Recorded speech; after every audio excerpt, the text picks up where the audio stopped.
Welcome to my channel.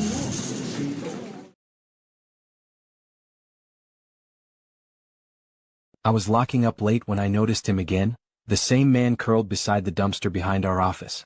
Everyone else ignored him. But for 4 months now, I'd quietly left food, water, and old clothes near his spot. Never said a word. Never asked his name. Just tried to be human.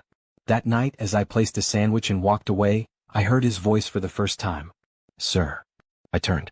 His voice shook, raspy, like someone unused to being heard. "Tomorrow, don't come in early. Let someone else open the office.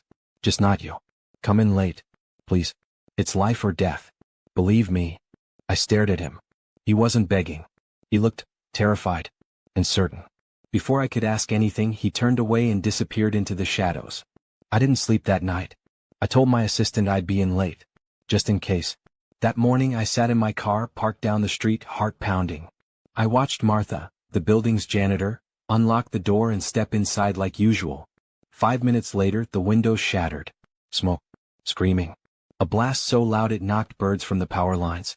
My hands were shaking as I opened the door and ran forward. The office I'd built from scratch was now a burning ruin. And as the crowd formed, someone tapped my shoulder. I turned around, and the homeless man was standing behind me. "Come with me," he said calmly, as if the office behind us wasn't still engulfed in flames. I stared at him, gray beard, sun-damaged skin, tattered coat, and yet his eyes, sharp, clear, watching everything, everyone, including me. "What happened?" I asked. He didn't answer right away. Just started walking. I hesitated, then followed. We turned the corner, down an alley, away from the noise, away from the sirens. He pulled a folded paper from his coat and handed it to me. It was a blueprint. My office floor plan. With one section marked in red, the server room. Below it, scribbled coordinates and 2 words. Primary target. "Why?" I asked, my throat dry. He finally looked at me. "Because you weren't supposed to be the one feeding me. Someone else was. But you showed kindness. And that changed everything." Before I could ask what he meant, he pointed at the blueprint. "They wanted you in there. The people who hired me. Corporate sabotage. You were in the way. Your data, your startup, it threatened someone." My stomach dropped. "Who?" I whispered. He folded the paper again and stepped back. "Wait one more day. Tomorrow they'll think you're dead. They'll show their faces." I stood frozen, heart racing. And then he said it. "My name is Gabriel. And I wasn't always homeless." That night I didn't sleep.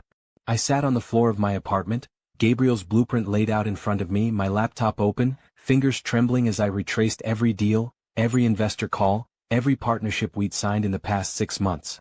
Only one name kept flashing in my mind, OrionX. We had undercut them in a massive government tech contract 3 weeks ago. Publicly they congratulated us. Privately, I remembered a handshake that felt too tight, and a smile that didn't reach the eyes. The next morning I walked into the office ruins. Charred walls. Blackened servers. A broken sprinkler pipe still dripping. My assistant rushed over, teary-eyed. "Aiden," they said, "it was electrical. Random." I nodded slowly, scanning the faces of the executives standing around. 2 of them I didn't even recognize.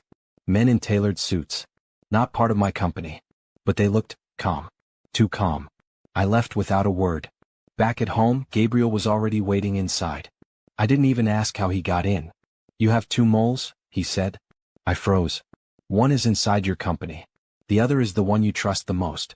That's why I asked you to wait. Because when they think you're gone, they'll reach out." I swallowed hard. "Reach out how?" He looked at my phone. "Check your messages." My hand shook as I opened it. The notification pinged like a bullet. I tapped the screen. One unread message. It wasn't from a number I didn't know. It was from my godfather, Leonard Barris. The man who held me when I was baptized. The same man who gave the speech at my high school graduation. The one who helped me get my first seed investor. "Leonard, you weren't supposed to be there today, Aiden. I told them you'd listen to Gabriel. But you walked in anyway. I had no choice but to accelerate things." I stared. No breath in my lungs. No thought in my head. Accelerate what?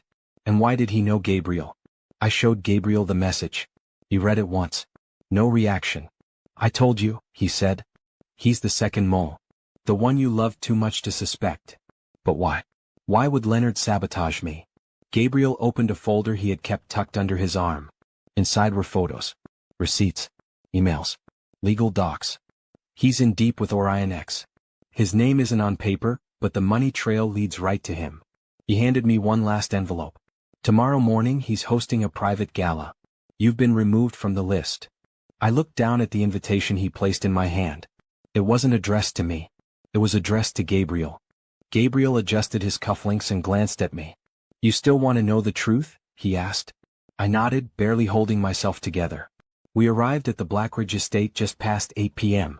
The gala was in full swing. Tuxedos, champagne, politicians, executives. The kind of crowd that didn't just own companies, they owned countries. Gabriel walked through the security gate. His name was on the list. Mine wasn't. But I wasn't planning to go through the front door. I circled the hedge wall, passed the staff entrance and slipped in through the caterer's access. Black tie, silver tray, borrowed name tag. Just like Gabriel had planned. I entered the ballroom from the side as Gabriel took the stage. And there he was, Leonard, standing in the front row, laughing, toasting. Gabriel tapped the mic once. The crowd fell silent. I'd like to thank my mentor tonight, a man who taught me how power works. Mr. Leonard Barris. Leonard grinned, until the projector behind Gabriel flickered on. Emails. Transactions. Footage. Documents. One by one they painted the story of Orion X's illegal surveillance deals, and Leonard's signature was hidden in the shell corporations funding it. He turned pale. The room gasped. And then Gabriel said it. But Leonard wasn't working alone. He had help. From someone in this room. Everyone turned. Gabriel looked right at me. My stomach turned. For a moment I thought Gabriel had betrayed me. But then, I saw the subtle nod he gave me, the cue. I stepped forward, took the mic and looked straight into Leonard's eyes. My name is Aidan Cole. 4 months ago, I found a dying man in the alley behind my firm's office. He was homeless, starving, but he was once a tech analyst. And he had been blacklisted. The crowd murmured. He told me things. Showed me receipts. Patterns. Shell companies. And when I took it to our firm's leadership, I was fired within 48 hours. Branded a threat to security. I paused. Leonard Barris wasn't just orchestrating corporate espionage. He was stealing identities. Selling data of private citizens to foreign bidders. Gasps rippled through the crowd. And one of those citizens was my sister. Her photo appeared behind me, young, vibrant, smiling. Gone too soon. One of Orion X's leaked profiles. Targeted. Trail. Disposed of. I turned to Leonard, who was now trembling. She died because of your silence. Suddenly, a commotion at the door. 2 federal agents walked in, flashing badges. Leonard Barris, you are under arrest for conspiracy, fraud, and negligent manslaughter. As they handcuffed him, the crowd erupted, some in shock, some in applause. Gabriel stood beside me. We did it, I whispered. But then he leaned close and said, no, we started it. Gabriel stared at the screen. His hand trembled, jaw tightening. I leaned in to see it. A text. No name. Just a number. But the message said. He wasn't the only one. They know about Prague. Get out. Now. Gabriel's eyes slowly met mine, and I saw something in them I hadn't seen before. Fear. Real soul-deep fear. What's in Prague? I asked quietly. He didn't answer right away. Instead, he pulled me away from the press conference chaos and into the stairwell. You remember the ransomware case from 5 years ago?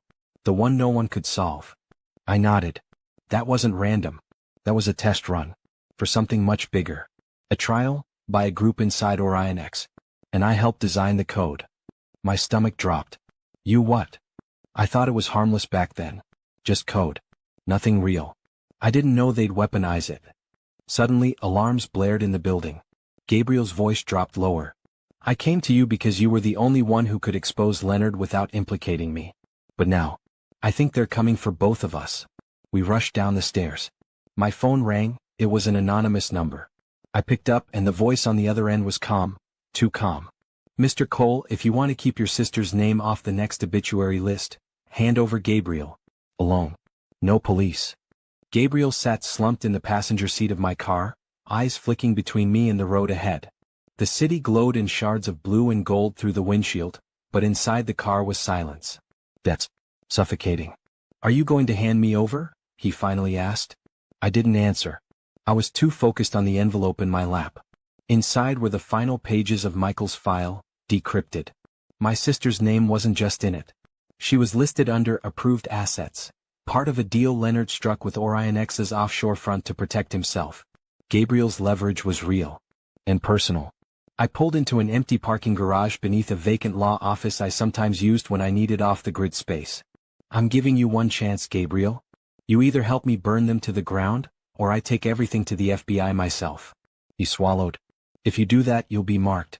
Just like Michael. I'm already marked. We plugged in the flash drive and began transmitting everything to a secure journalist contact. Someone Michael trusted. Every shred of evidence. Every contract. Every surveillance tap.